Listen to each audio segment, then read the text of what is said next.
Pinagmumura at sinabunutan daw ng isang guro sa Badok, Ilocos Norte ang kanyang mga estudyante. Nagalit daw ito matapos malate ang mga estudyante sa isang programa sa kanilang eskwelahan. Makibalita tayo kay Manny Morales ng GMA Ilocos. Ayaw na raw pumasok sa eskwela ng 15 taong gulang na si Ana. Hindi niya tunay na pangalan. Natatakot daw siya sa kanyang lalaking guro sa Nagrepcan National High School sa Badok, Ilocos Norte. Pinagmumura at sinabunutan daw kasi siya ng guro. Pati ilang kamag-aral ni Ana, nakaranas daw ng pagmamalupit ng kanilang teacher.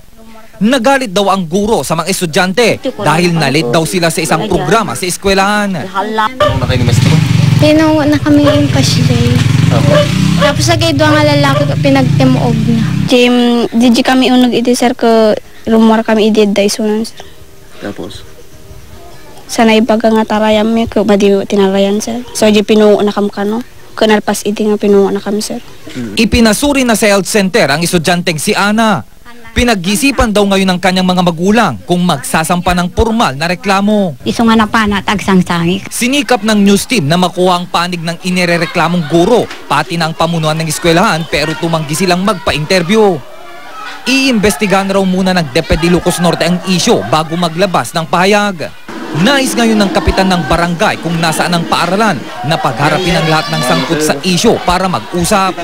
Numabalin, kung may aktok pagkaasin, tanong kasta, masettle na ita nga inaramid na.